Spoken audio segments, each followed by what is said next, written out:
Yo, what's up mga kasimple? Kumusta kayo? Napakatagal nating hindi nakapag-upload ng video dahil napakarami kong pinoproblema sa buhay. No? So, ang video natin ngayon ay si Mimpay Coin. No? So, hindi natin intindihin tong Connect Wallet dahil na-connect ko na yung ating wallet yan. Then, pati yung transaction at tong stars. Ongoing na po yung kanilang airdrop, no? By November 22, alas 8 yata ng gabi, no? Papasok na yung airdrop ni Mimpay sa OKX. No? At after 2 days yata sa OKX wallet naman. No? So napakarami na nag-list nito. Nandiyan si Bybit, si Qcoin, no? OKX, yan, si BitGet. No? Pero so far, kay OKX pa lang yung kanilang airdrop. No? Dito natin makikita. No? At kung mapapansin nyo, zero yung ating allocation dahil na-send na nila sa OKX yung aking token. No? Nakalagay naman dyan airdrop claim sent to OKX. Your allocation will be displayed there soon. Pero nung chinek ko yung aking OKX account, ay wala pa pong Mimpay token na pumapasok doon. No? So ito, tinitignan ko dalawang gadget yung hawak ko. Dito sa primary phone ko, wala pa. At ang kanilang listing nga ay November 22. At ang initial price daw, ang sabi ay 0.0125, no? Kay BitGet, no? So kung meron kang 1,000 ay meron ka ng 12.5 US dollar. Sa 58 pesos na lang ay meron ka ng 725 pesos ng libre. So grind lang ng grind. Pag may mga ganitong pagkakataon guys, huwag niyong papalampasin dahil mga free money po ito. Sayang naman yung wifi natin. At kung wala naman tayong ginagawa at marami tayong free time ay i-grind natin ng i-grind. No? So, alam niyo naman siguro kung paano mag-claim dito. No? Ulit, pasok tayo sa airdrop. Then, claim off-chain. Lagay niyo inyong OKX ID at ang Mimpay deposit address. Ha? Kasi pag sinerch niyo yung Mimpay, dalawa lalabas. Yung isa Mim, ito yung kailangan natin si Mimpay. Mimpay. Mimifi. Si Mimifi. So, waiting tayo dahil ang sabi naman nila ay gusto naman ng magre-reflect doon sa ating OKX yung ating winidraw na token o yung ating allocation ay kusa magre-reflect as long as tama yung ating inilagay na ID at deposit address.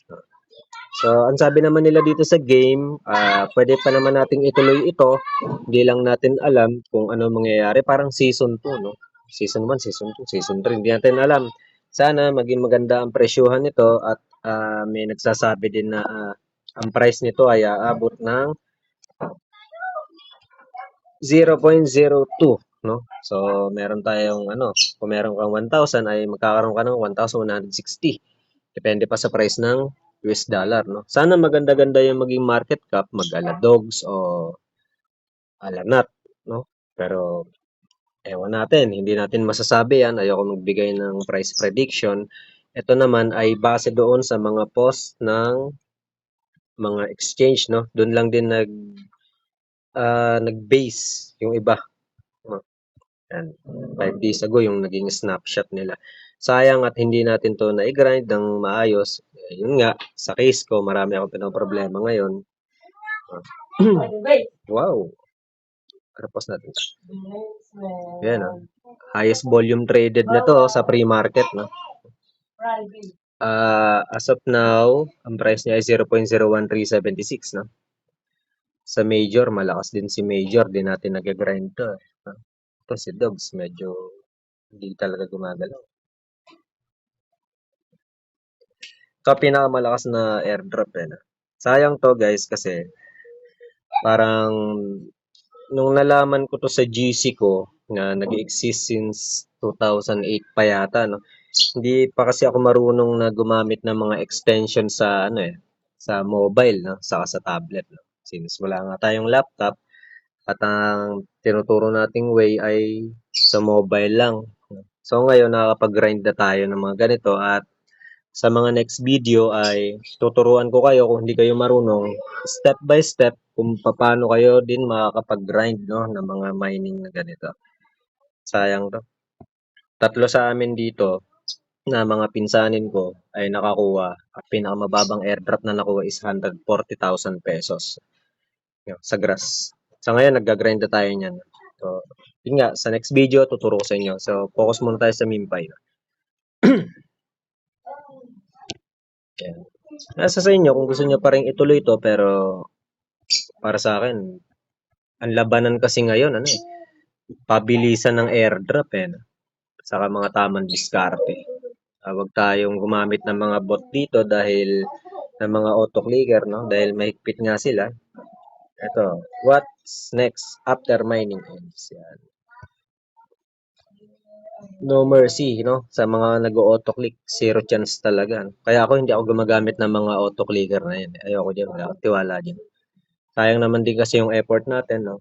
Mataas na yung profit natin, yung naipon natin na token, tapos gagamitan pa natin ng auto-clicker. Kayang-kaya naman natin gawin yun ang manual, diba? Kaya after ng TGE, token generation, sabi nila, you'll love staying here. Bakit kaya?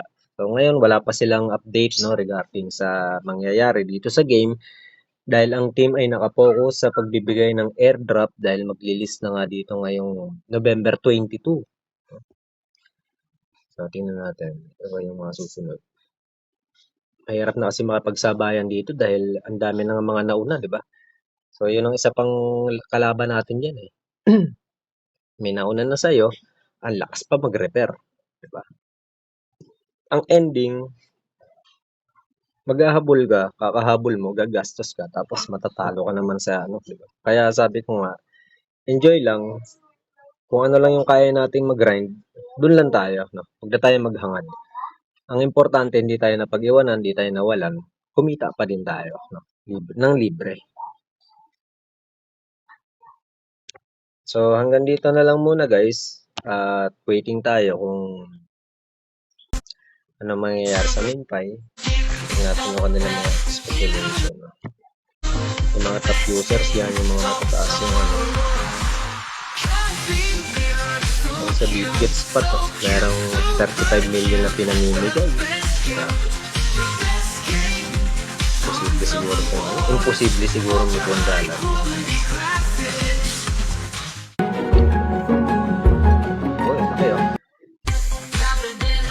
Tunay ga ito. 4,597 o 4,597. Meron kang 1,000. May 459. 26,000. Sana magkatotoo, diba? Para maganda-ganda yung Pasko ng lahat. Yung mga hindi nakahabol at yung mga hindi nakapasok, baka sa susunod, sa season 2, possible pa kayo makakuha. Yung nagturo sa akin ito, naka 22. Lahating million. Pero dito tayo mag-stick. 10,950, pwede na, hindi na masama. Ito na ito. Ano, malaki yan para sa akin. Ito, according to Bitget, tapos ng Bitget ko, dito sila nag-base sa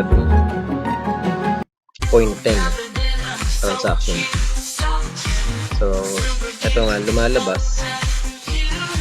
Ang isang MemePy ay 0.02. So, kayo na lang bahala mag-calculate. Ito, tinitignan kong nakaraan. Grabe. Sana, 0.1, gano'n.